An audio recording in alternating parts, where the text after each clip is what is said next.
اَيَحْسَبُ الْإِنسَانُ أَلَّن نَّجْمَعَ عِظَامَهُ، کیا انسان یہ خیال کرتا ہے کہ ہم ہرگز اس کی ہڈیوں کو جمع نہیں کر سکیں گے؟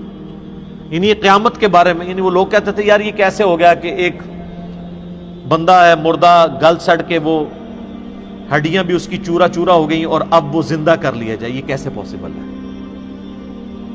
یہ سمجھ میں آنے والی چیز نہیں ہے کہ ایسا ہو جائے۔ تو اللہ تعالیٰ اس کے جواب میں پھر ارشاد فرما رہا ہے بلا قادرین علی ان نسوی بنانا، کیوں نہیں، ہم اس بات پر بھی قادر ہیں کہ ہم اس کی انگلیوں کی پور پور تک درست کر دیں۔ تم یہ کہہ رہے ہو کہ وہ انسان کیسے زندہ ہوگا؟ یہ انگلیوں کی جو پوریں ہیں نا، یہ بھی بالکل اسی فارم میں دوبارہ سے بنا دی جائیں گی۔ اللہ تعالیٰ اس چیز کے اوپر قادر ہے کہ انسان کو اس طرح زندہ کر لے۔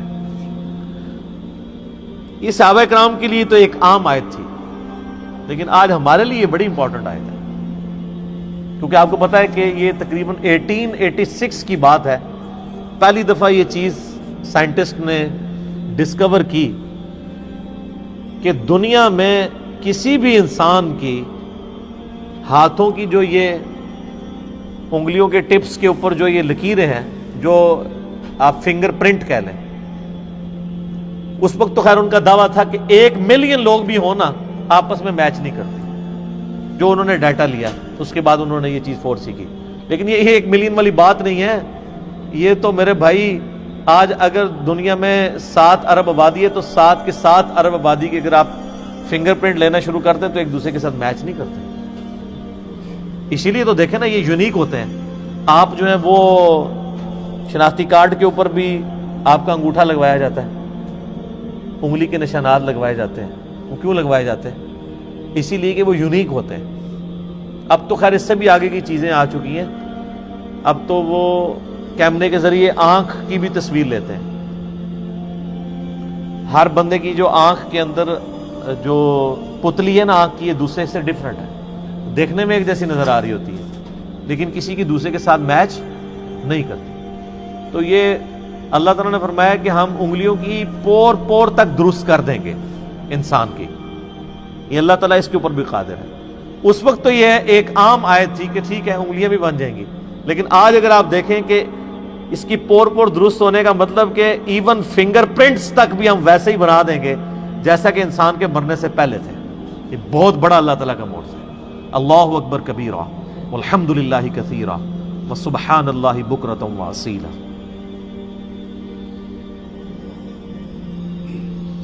بل یرید الانسان لیفجر امامہ، بلکہ انسان کی خواہش تو یہ ہے کہ وہ آئندہ بھی اسی طریقے سے بدکاریاں کرتا ہی رہے۔ سر یہ ایک آیت کے اوپر گھنٹوں بولا جا سکتا ہے۔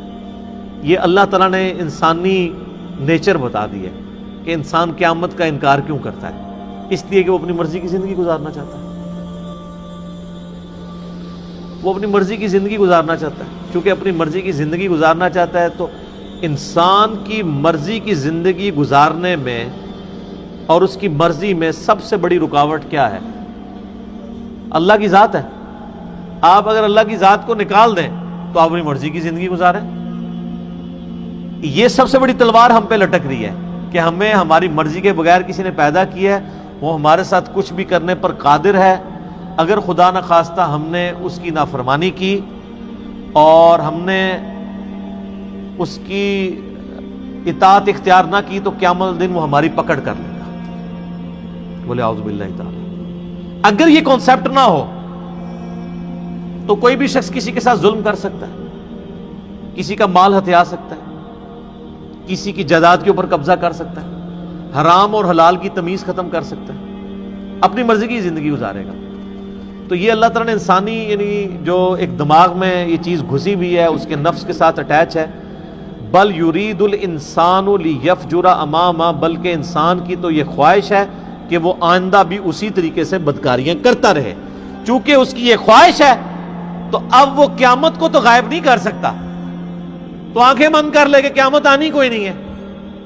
جیسے کبوتر ہے وہ بلی کو تو غائب نہیں کر سکتا نا، وہ کیا کرے گا؟ آنکھیں بند کر لے گا۔ تو آنکھیں بند کرنے سے بلی غائب ہو جائے گی؟ بلی تو اپنی جگہ موجود ہے، وہ آگے دبوچ لے گی۔ تو انسان پھر اپنے نفس کو دھوکہ دیتا ہے، نہیں نہیں یار یہ کیسے ہو سکتا ہے کہ کوئی انسان مر جائے تو دوبارہ زندہ ہو جائے۔ تو چونکہ زندہ نہیں دوبارہ ہوگا، لہٰذا جو مرضی کیا ہے تو آخرت میں پوچھ ہی کوئی نہیں ہونی، آپ اپنی مرضی کی زندگی گزار رہے ہیں نا۔ اگر آپ کو یہ ہر وقت ڈر لگا رہے کہ میری پوچھ ہونی ہے تو سر پھر آپ اپنی مرضی کی زندگی نہیں گزار سکتے۔ تو میری خواہشات اور میری مرضی کے درمیان رکاوٹ اللہ کی ذات ہے۔ اگر کوئی شخص اللہ تعالیٰ کا ڈینائل کر دے یا اللہ کو تو مانے آخرت کے دن کا انکار کر دے، جیسے کہ کفار مکہ تھے، خدا کو مانتے تھے لیکن آخرت کا انکار کرتے تھے، تو وہ پھر اپنی مرضی کی زندگی گزار سکتا ہے۔ تو اللہ تعالیٰ نے اس بیماری کی طرف اشارہ کیا ہے کہ اصل میں انسان کے دماغ میں یہ کیڑا گھس چکا ہے نا کہ میں اپنی مرضی کی زندگی گزارنا چاہتا ہوں، اس وجہ سے وہ آندہ بھی بدکاریاں کرتا رہے گا اور قیامت کا مذاق ہی اڑاتا رہے گا، اور کیا کہے گا؟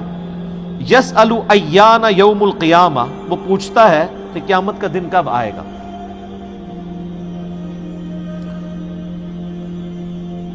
اب اگر قیامت کے دن کی جن لوگوں کو فکر پڑی ہوئی ہے وہ تو تیاری کریں گے بجائے وہ تاریخ اور سن پوچھنے کے۔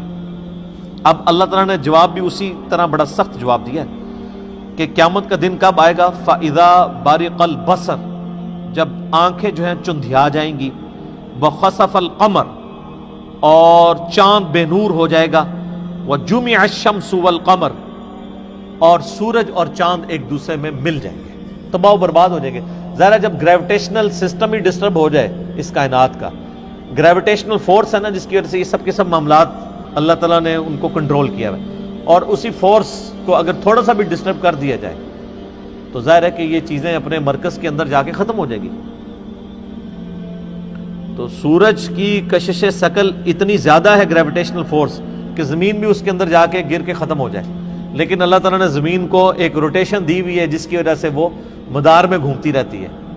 اگر یہ روٹیشنل اس کی ختم ہو جائے اراؤنڈ سن، یا یہ تھوڑی سی ڈھیلی پڑ جائے، سورج اس پہ غالب آ جائے تو یہ اس میں جا کے غائب ہو جائے گی، وہ اس کو اپنی طرف میگنیٹ کی طرح کھینچ لے گا۔ تو اللہ تعالیٰ نے ہمارے قیامت والے دن پھر یہی ہونا ہے۔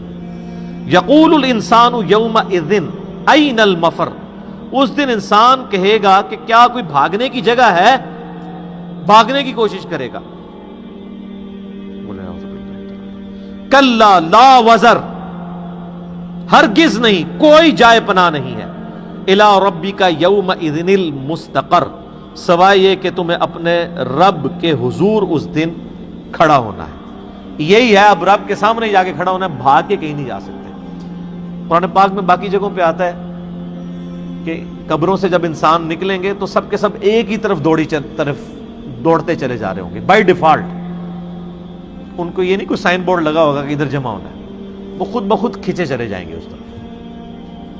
اور پھر پارہ نمبر 30 جب ہم پڑھیں گے تو پھر آپ نقشہ دیکھیں گے قیامت کا کہ اس دن اللہ تعالیٰ فرماتا ہے کہ سورہ عبس کے اندر کہ انسان اپنے بیوی بچوں سے، ماں باپ سے، بہن بھائیوں سے جان چھڑائے گا، حتیٰ کہ قرآن پاک میں یہاں تک آیا کہ انسان یہ کہے گا کہ مجھ سے سب کچھ لے لیا جائے، میرے رشتہ دار، مال و دولت، سب کچھ، کسی طریقے میری جان چھوڑ جائے۔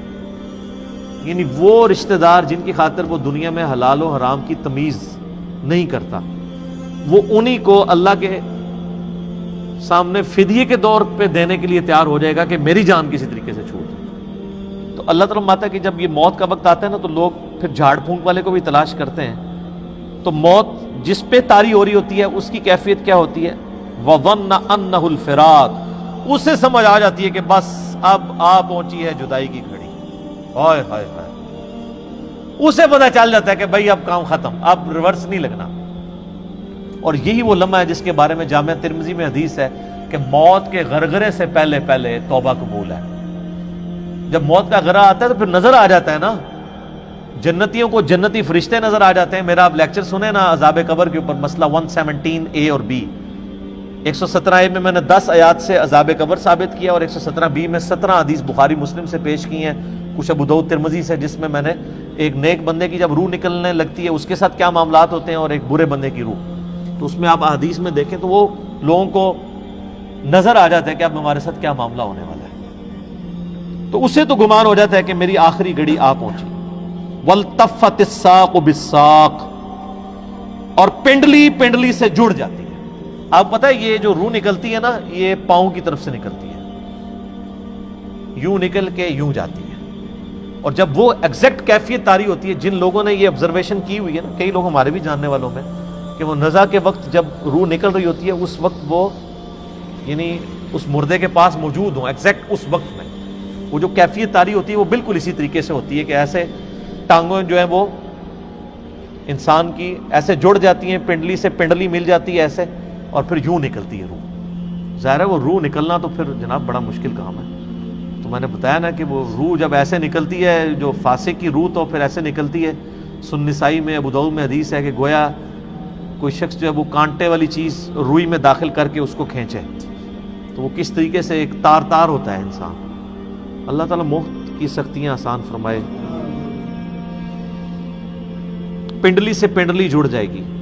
الی ربک یومئذ المساق، اب تمہارے رب کی طرف کوچ کا وقت آ چکا، یعنی اللہ تعالیٰ فرماتا ہے جب یہ حالت ہوگی تو انسان کو پتہ چل جائے گا اب میں اپنے رب کے حضور پیش ہوں گا۔ اب اگر تو وہ شخص گناہگار ہے تو اس کے ساتھ کیا معاملہ ہونے والا ہے؟ فلا صدق ولا صلی، نہ تو نے تصدیق کی اور نہ نماز پڑھی، یعنی سچائی کی تصدیق نہیں کی، پیغمبروں کی باتوں کو سیریس نہیں لیا، خدا کے لیے نماز نہیں پڑھی۔ ولیکن کذب وتولی، بلکہ تو حق جھٹلاتا رہا اور منہ پھیرتا رہا۔ ثم ذهب الى اهله يتمطى، اور تو بڑے نخرے کے ساتھ اپنے گھر والوں کی طرف لوٹتا رہا۔ نبی اسلام کی مجالس میں بھی بیٹھتے تھے نا، سنتے تھے، بات اٹریکٹ بھی کرتی تھی، پھر اسی اکڑ میں اپنے گھر والوں کے پاس آتے تھے بڑے نخرے کے ساتھ کہ ہاں جی ہو کے آئے ہیں، کوئی بات میں وزن ہی نہیں۔ نعوذ باللہ۔ اولا لک فاولا، تیری خرابی آ لگی ہے تیری خرابی۔ ثم اولا لک فاولا، تیری خرابی کا وقت آ چکا، پھر تیری خرابی کا وقت آ چکا۔ یہ 4 دفعہ ہے کہ آپ خیر منا لیں۔